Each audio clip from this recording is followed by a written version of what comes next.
This Steve Jones Show podcast is now loading.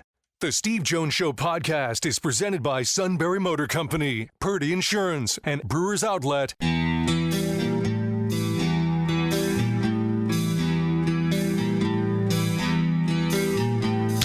Bringing you an in-depth look at Penn State sports and more. This is the Steve Jones Show on News Radio 1070 WKOK.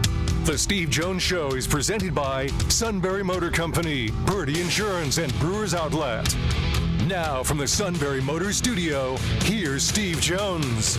Half hour brought to you by Sunbury Motors, 4th Street in Sunbury. Sunbury Motors Kia, routes 11 and 15 in Hummel's Wharf, and online at sunburymotors.com. Ford, Kia, Hyundai, the best in new inventory. You guys know I talk about all the time that if you want the best, you go with the best. And I went with Sunbury Motors to make my last purchase. It was just a year ago. A little bit more than that. Buying experience, great. The financing experience, great. The vehicle's been everything I could ask for. Ford, Kia, Hyundai, best in new inventory, great pre-owned inventory with the Sunbury Motors guarantee. They go over every vehicle on the lot. And a terrific service department. Quick lane inspections, routine, difficult, all at Sunbury Motors, 4th Street in Sunbury. Sunbury Motors, Kia, routes 11 and 15 in Hummel's Wharf, and online at sunburymotors.com. Nate Bauer will join us in the next hour, and we welcome Todd to the show. Good afternoon. How was your weekend? Good. It's fine. Fine. Lots of baseball and a football scrimmage. So, I did not mishear your question. I forgot to turn the microphone off. That was the pregnant pause there. You're so dramatic. I know. But this will be another big week in the preseason. They had yesterday off. They scrimmaged on Saturday. They had yesterday off. And so back to work. And look, this is what they're trying to do. At least I think what they're trying to do. Or at least this is what I see. I've talked about this before, but I need to keep reiterating it. This is not, Penn State is not in the position of identifying who the 22 are that are starting. Okay? That'll take care of itself. Okay? And most of it, you pretty much have a good idea who they're going to be. You need to have take away special teams for a moment, 50 guys. Who are those 50 guys that can play in games? And I don't mean playing at garbage time. I don't mean playing, just to run out a game or maybe play a couple plays in the first half. I'm talking about guys that you can put in the game in the fourth quarter and play because you trust them. I think you need 50 guys. You need 10 defensive backs, and that includes the nickel spot. I think you need 6 linebackers. I think you need 5 defensive tackles, 5 defensive ends. Anything you get beyond that's a bonus. I think you need 3 tight ends, 7 wide receivers, 4 running backs, a minimum of 8 offensive linemen, and 2 quarterbacks. So where are they? Well, right now, I would say I have a pretty good idea on who the 10 defensive backs are. Now, it doesn't mean they can't get to 12, because I think there are a couple other guys pushing to be in there. But I can see the 10 defensive backs right now. I can see the 6 linebackers pretty much right now. Doesn't mean it can't be flux. You can't move up or down, because you can move up or down. You can move up or down in September. You can move up or down in October. You can move up or down in November, right? I can see the 5 defensive tackles. I can see 3 defensive ends, and there's a real fight and battle I can see. And it's a really good one for who 4 and 5 could be. And let's face it, an extra 1-6 is great. I can see the 8 offensive linemen. I can see the 3 tight ends. I can definitely see 5 wide receivers and a real battle going on. I think there's actually a sixth one I can see right now, and a real battle going on to see who 7's going to be. There's a real battle going on as to who the running backs 3 and 4 are going to be. I mean, these are good battles. This isn't like you're trying to take the least of your problems, so we'll put them out there. I'm talking about these are quality decisions. Like DBs 11 and 12 are quality decisions. A linebacker at 7 is a quality decision because you're picking them on quality players. You know, a sixth defensive end or a sixth defensive tackle, you're picking them on quality players. Same thing with the running back spot. You know, the backup quarterback thing is still a work in progress. You know, I mean, they've both done some really good things.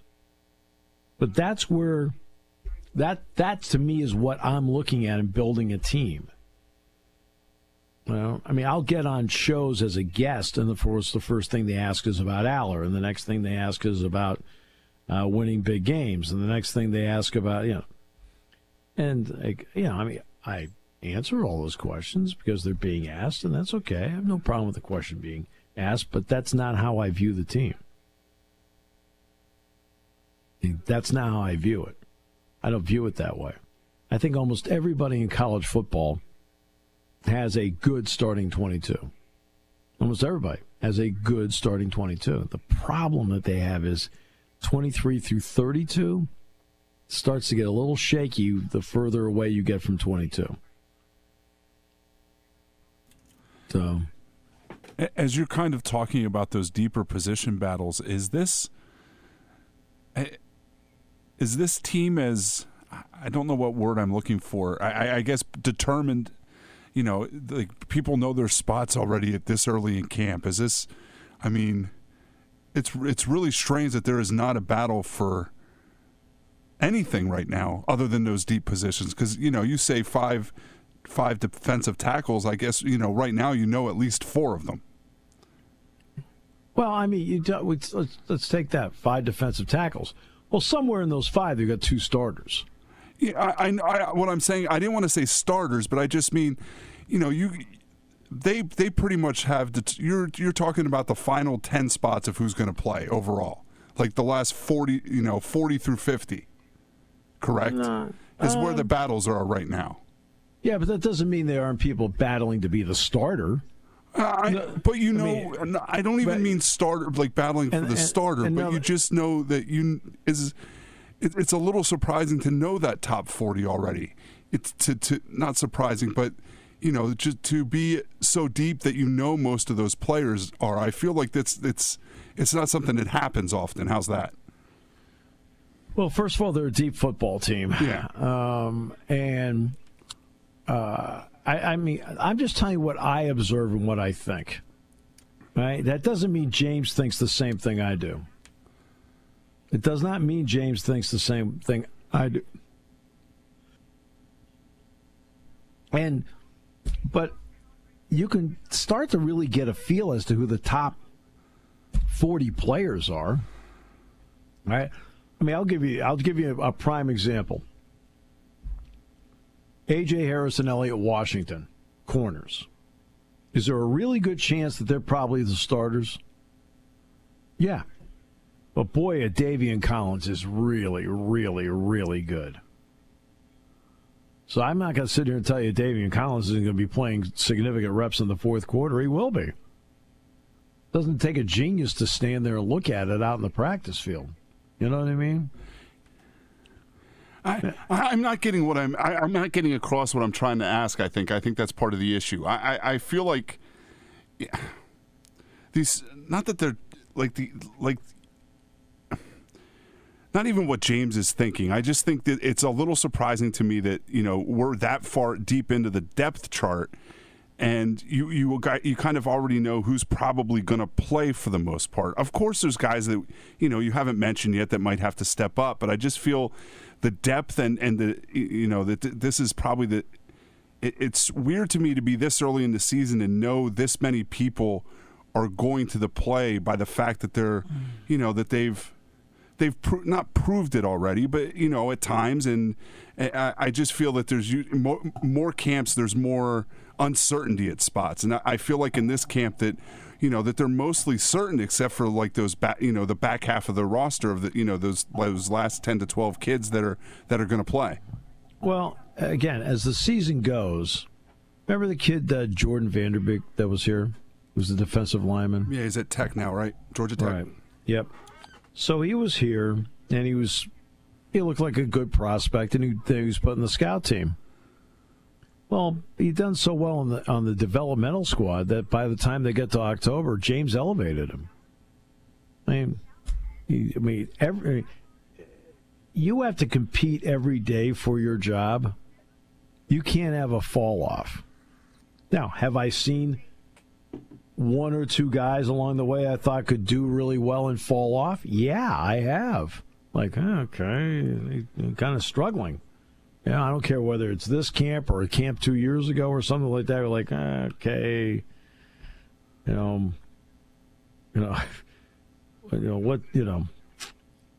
X, whomever it happens to be, just doesn't quite seem to have the same, right? And that happens in every camp. But when you have a veteran team, and this is a veteran team, right? You're going to have competition for playing time, but you have a pretty good idea going in who's got the best chance of getting some sort of playing time during the game. You may not be starting, but you're going to get a good, you're going to be part of the rotation. But you still have to continue to improve that. So in other words, they're 10 practices in. Do I feel the same way about it 10 more practices in? I may have a different opinion 10 more practices in. Or 10 more practices may confirm what I'm thinking right now. Because you have to do it every day. Because believe me, if you're not consistent in what you're doing, you're thinking about guys that you think are consistently getting this thing done. Okay. And that, and then you have to see where everybody fits. I mean, look at Nene White. At one point, even in the spring, he was the defensive end. Now he's a defensive tackle, trying to find the best fit for him. You've been fortunate to this point. The one guy that's been banged up is Max Granville, who's obviously has a long-term injury. Okay, and so you're looking to see what, how the defensive end part plays out without him. But, nobody's handed anything on this team. Everybody knows that Singleton and Allen are the running backs. Everybody knows Drew's the quarterback, there's certain spots you knew going in. There's not going to be somebody's going to displace Dennis Sutton or Zakee Wheatley or even A.J. or Elliott. So this team had more knowns going into it. But even the knowns have to go out there and produce. I've seen guys that were known factors in the past, years gone by. You're like, okay, you better get going here pretty soon. I've seen that. And there was somebody that's a known entity. Like, I don't quite get it. He's not quite doing what he did last year. I haven't seen that with this group. They lost 2 top 12 picks, whatever it was. Mm-hmm. Right. And it just seems less uncertainty going into this season about this team and about where people fit in than maybe there was last year, which is more proof that just how deep they are and how well they've recruited lately. Right. And for example, Ohio State, Texas, Notre Dame all had stable rosters all of last season. Now, it didn't mean they didn't have injuries. Ohio State had to overcome an injury at left tackle and at center. Notre Dame had to overcome an injury against Indiana when Riley Mills got hurt at defensive tackle. So you do have to overcome certain things. And you have to have the ability and the depth to take care of it. Because as soon as somebody gets hurt, all right, well, who else, between 50 and 60 is capable of moving up and making sure you still have 50 that are going to play? And here's the next part. When we're looking at college basketball as an example, in college basketball, you may have a 9-man rotation during the regular season, but how often do you see in the NCAA tournament that rotation's pared down to 7? Well, as you get into the bigger games late in the year, I'm talking about playoff games, postseason games that you're playing in, now, you do pare down the rotation.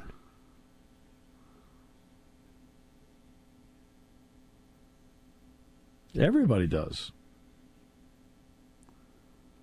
Suddenly instead of playing, I don't know, pick a number, 40 or 45 plays, you have to play 65. There's a reason why you're starting. So that's what I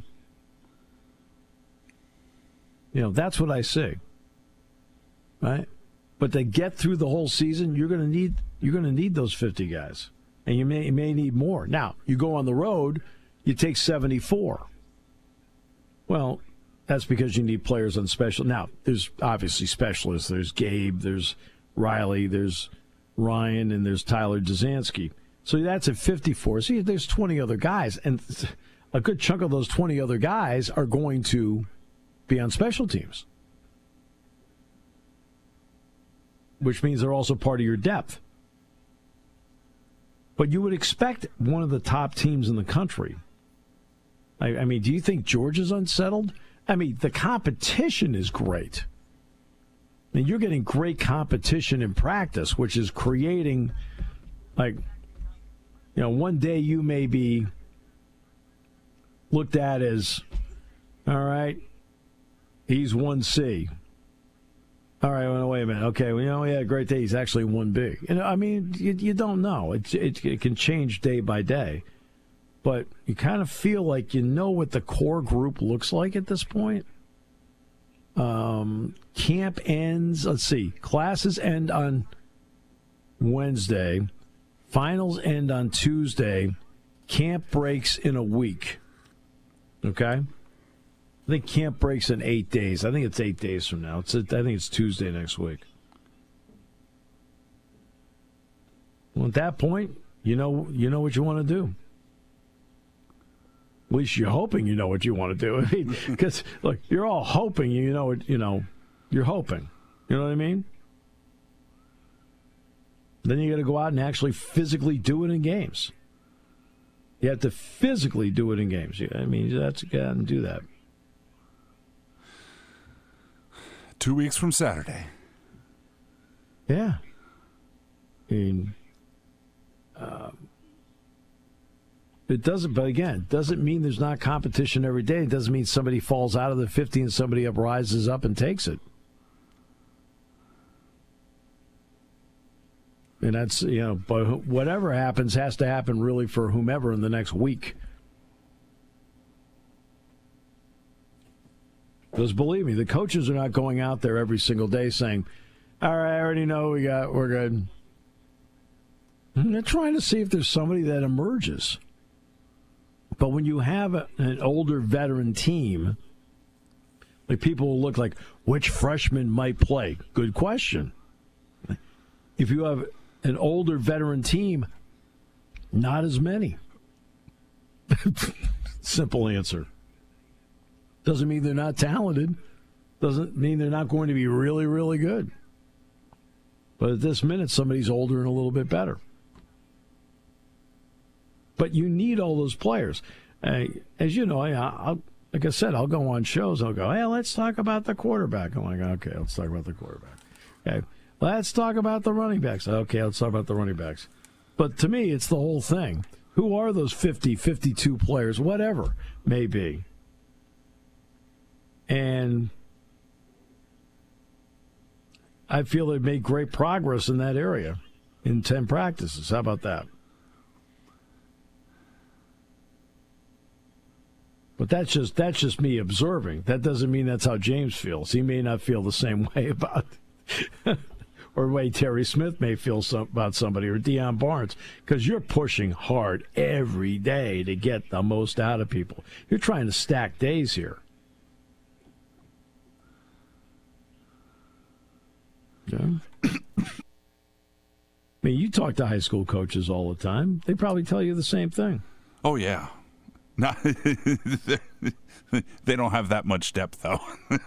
No, and that's one of the biggest issues with high school football today compared to 20 years ago. One of the biggest issues in high school football today compared to 20 years ago is the roster sizes are nowhere near as big, and it just brings with it,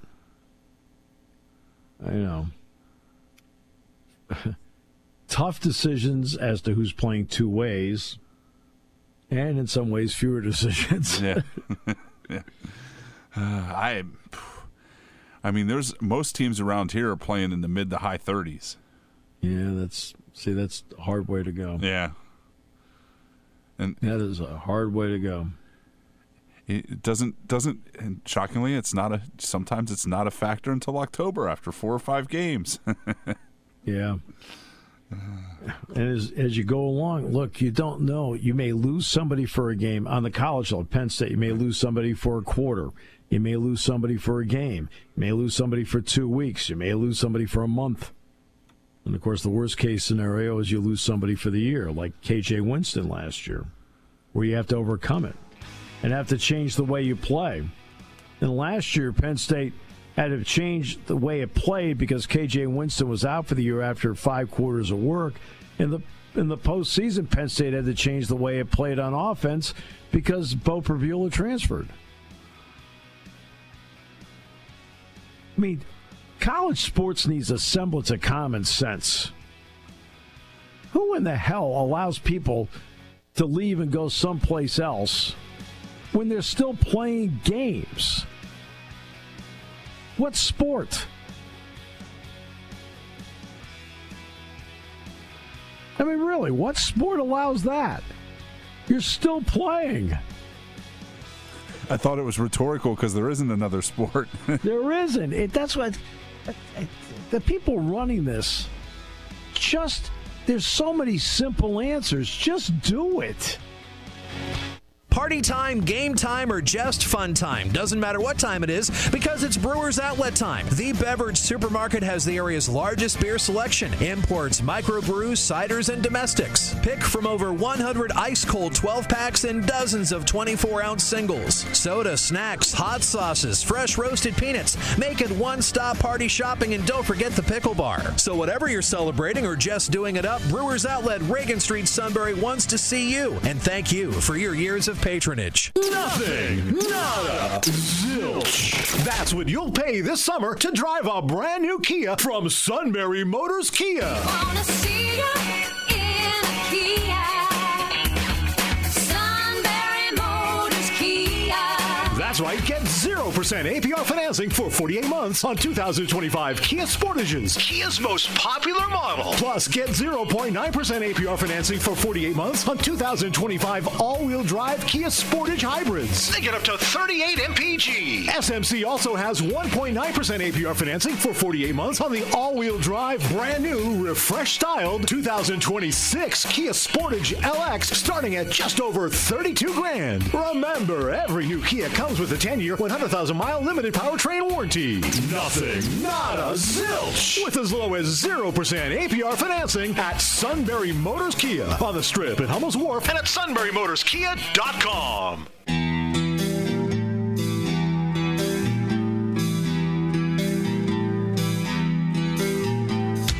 Bringing you an in-depth look at Penn State sports and more. This is the Steve Jones Show on News Radio 1070 WKOK.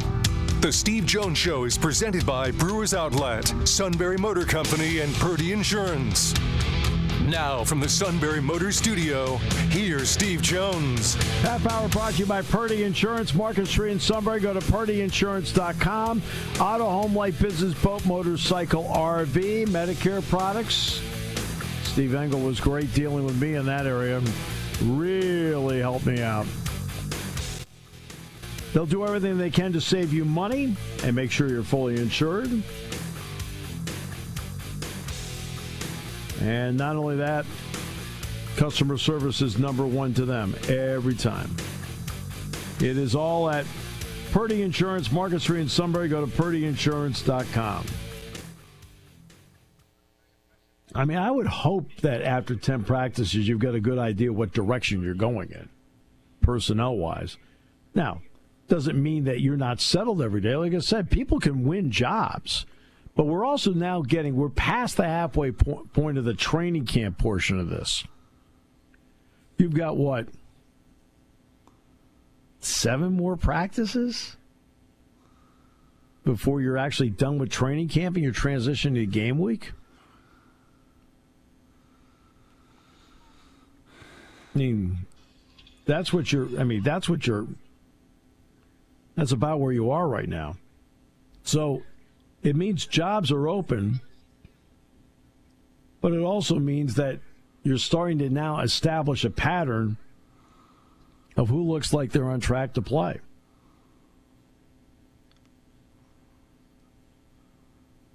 And if you're sitting there at defensive backs and you're looking at 11 and 12, well, there's a possibility 11 and 12 may do so well in the next week, suddenly they're 8 and 9. You know what I mean? It's up to you to show it. But all these teams at or near the top are veteran teams. Now look at Ohio State last year. Ohio State won the national championship. Yet who was one of their top players without question? It was a freshman, Jeremiah Smith. So those veterans certainly got a big boost from having that dude in the lineup. If you're one of the top players, you're one of the top players. Doesn't matter what class you're in. You said they scrimmaged Saturday. Was that live? Yeah. Mm-hmm. Mm-hmm. I didn't know if they could hit yet or not. Oh yeah. No, they've been able to hit since Tuesday. Okay. Yeah. They've been able to go full pad since Tuesday. So that's. I bet that was a fun watch. Saturday or Tuesday? No, I mean Saturday. Yeah, I mean it was. I mean, it's not scrimmage. Let's see. How do I describe it? Scrimmages are not the game. Like it's played like the game. But for example, all right, put the ball down on the 40. You're going in. Okay, fine. Okay. All right, now we're going to scrimmage, and you're going to put the ball at the 2. You got to come out. All right. Now I'm going to put the ball on the, I don't know, pick a yard line, 25, 30, right? Red zone offense. Oh, okay. Okay. And you've got 4 different teams. I mean, the 1s will be out there, the 2s will be out there, the 3s and 4s will be out there, So it's not as if okay, it's a scrimmage. We start at the 30-yard line. It's 4th down and 2, we punt. Okay? Next unit comes out, and wherever the punt was caught, they take over and go. That's not how it goes. I guess my point was it was as close as real football as you're going to get at this point. Oh, yeah, no question about that. And college football is just so different than every other sport. There are no preseason games. Yeah. Right? I mean, Shedeur Sanders was able to prove in a preseason game that he's worthy of another look. Right? After how he performed against Carolina. Well, in college football, he wouldn't have had that chance. Right? I mean, college football does everything that is so different. I mean, so different.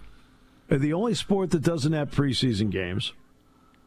The Premier League doesn't either, but they play in all these tournaments. They're always playing. But the no preseason games, right? You have a transfer portal that happens while teams are still actually playing games. It's like, what are we doing here? Right? You have to recruit your next year's team while you're playing playoff games. What are we doing here? That seems to be on the back burner these days too, doesn't it? The actual schedule of what's going on. We're back to being more concerned about the playoff and how much, and the NIL stuff, and nobody seems to be talking about the schedule right now. Yeah, they may not be talking about the schedule, but it doesn't mean behind the scenes they're not talking about the schedule. It's just not public right now. Other things are more public. But I'm sorry. They act as if this is so difficult to solve. I mean, cut me a break. College basketball gave you a model. Okay? August 1 or the first Wednesday of August, early signing period. Now, the player feels great about themselves because they're all settled. They can play their senior year just like high school basketball players can, and go from there. Next. Okay? Right? Transfer portal. Go through the whole year. When the year's done, you can transfer if you don't like it. May 1 to May 15. Hey, let's not complicate this thing.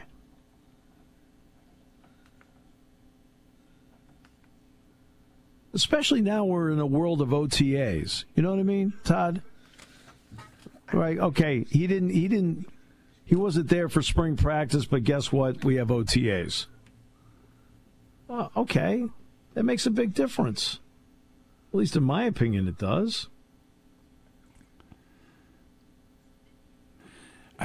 I mean, I just can't believe they're. I know they just move at a glacial pace, but I just, we've been talking about the same stuff for all 18 months I've been here, and nobody's come up with it. We've come up with many solutions that seem to be workable for many different people, but we're still in the same boat we were 18 months ago. That's because we talk about it, and we talk about what we think are potential solutions, but we're not in the room. Yeah. I mean, I don't understand what they're trying to do here. You already have a model in college basketball that for 30 years has worked. It doesn't mean that there isn't an unintended Spike Albrecht consequence where he's going to his senior season. He's playing a lot. The early signing period comes up. So, if this is his fourth season, he's going to be done. So they give away a scholarship starting the year after. And then all of a sudden in the eighth game, he gets hurt. And he's out for the rest of the year. Well, there's no scholarship. There's no room left at the end for him to stay. And then he had to play out his fifth year at Purdue. That's an unintended consequence, but that stuff's rare. You know as well as I do, I mean, it's a lack of leadership. Oh, I mean, for goodness sakes. I mean the people that run this stuff act so confused by things. They act confused. I don't know what to do. Well, you don't know what to do. College basketball already told you what to do. You take the early signing period and you kick the thing to the first week of August. Now, guess what you get to do as a football staff? You get to coach your team. And there's a late signing period in the first Wednesday of February, but you get to coach your team. You don't have to sit there in November and December and keep trying to re-recruit your team so you can keep them all together for the playoffs. Really? That's what. Yeah. I don't get it. I mean, if you want to take the late port, you want to take the one portal instead of making it May 1 to May 15 and make it April 26 to May 15, fine. I don't care. Okay? But it makes them stay in school to stay eligible and then go from there. And I think it'll free up the coaches to actually do more with their current teams instead of always having to scramble and try to throw 5 balls in the air and juggle them. I sit back and I say all the time, I don't get it. Maybe my solutions are too simple. Maybe they're too simple. I don't know.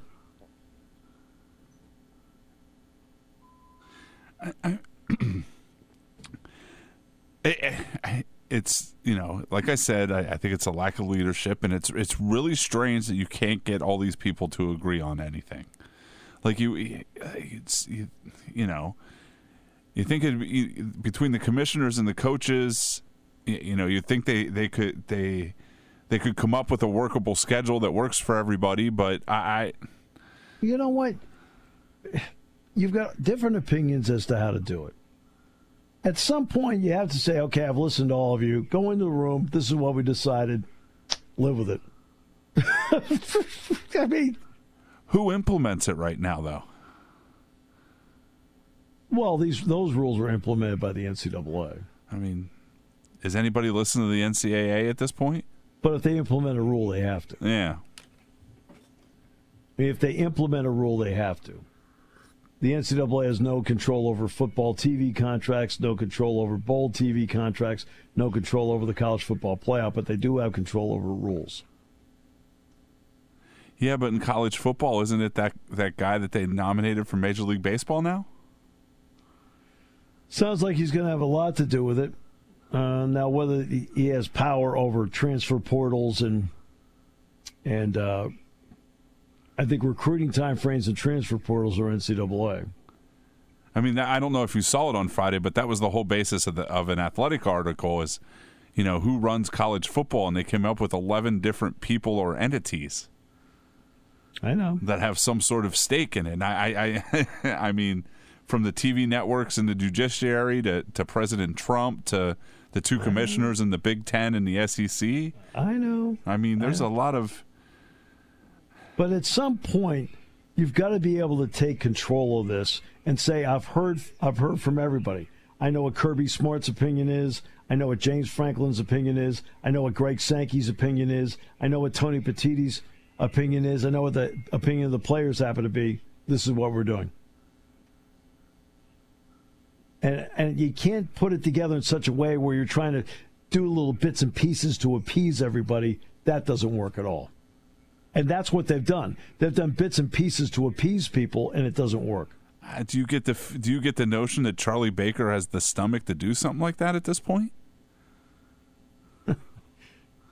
With all due respect to Charlie Baker, I think his primary job, my opinion, I think his primary job is getting Congress to give at least some sort of either legislation or antitrust relief for the NCAA so they can work with the players to come up with the best solution or a representative of the players. I think that's going to be the important part. I mean, we're 3 or 4 years into that part of it, and I know it's becoming more and more untenable as we go. Well, the issue with Congress is actually a constitutional one. In the House of Representatives, they're up every 2 years. So they're always working on something. And, they're all working on being reelected. I say that with all due respect. They're trying to do something in such a way they can get them so they can keep their jobs. And I understand that. But when you have the potential of, they're always running, every 2 years they're running. And so I think sometimes it's hard to put together legislation when you're constantly in that mode of, I've got to take care of the big bills, I've got to take care of the big votes, I've got to take care of the big legislation. Okay, what about this other stuff here? And it gets lost a little bit in the wash because, but I've got to go out and campaign. I've got to go out and raise money. See what I'm saying? It's part of the system is also playing a role as to why maybe with college sports you don't have anything definitive from Congress yet. How about that? You figure you could make yourself very popular solving college football's ills. You could. Yes, you could. You make a name for yourself. No question about that. But, there are certain things I just think you can do. Just do it. Yeah. Golly. Yeah, if you have a model, out there, or multiple models that show you how you can get it done,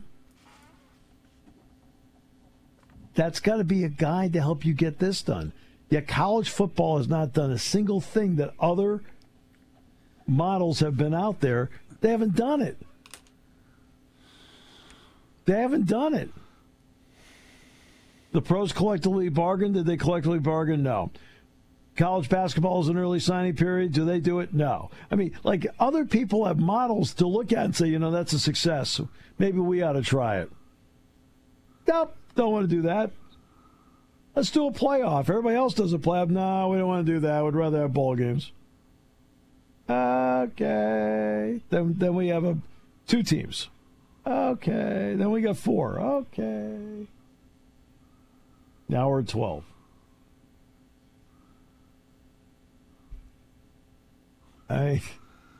You have other models out there.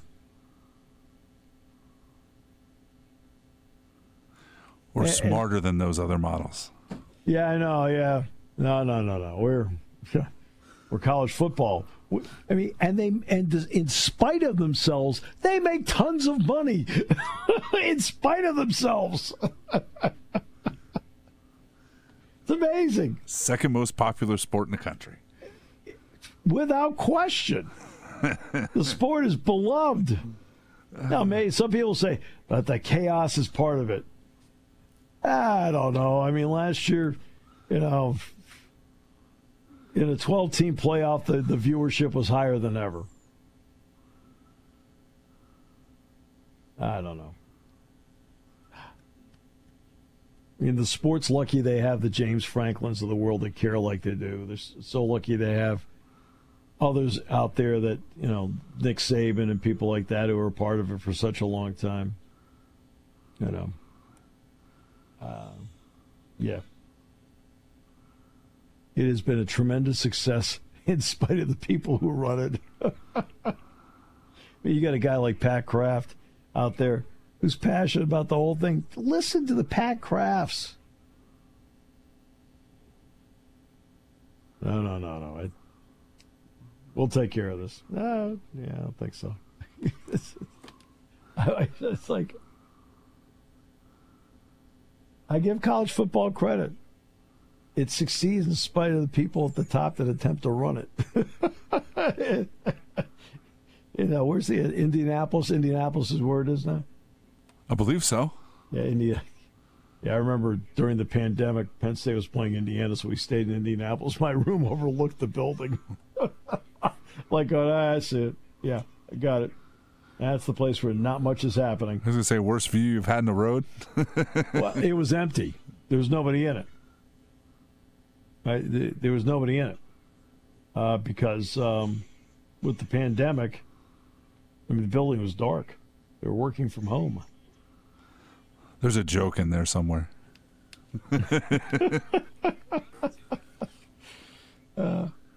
Hey, I'm just lucky I get to be a part of it, get to talk about it all the time. However they run it, they run it. But if you're going to do a show like this, you might as well have an opinion that at least has some thought behind it to give people suggestions. Just sit there and complain about it. It's one thing to do a show like this and complain about it. It's another thing to sit there and at least do a show and attempt to come up with solutions. And maybe if I walked to the room and they told me, here's the reason why we can't do this, this, this, and this. Oh, okay.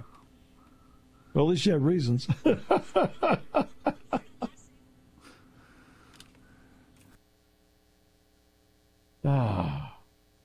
Crazy. Crazy times.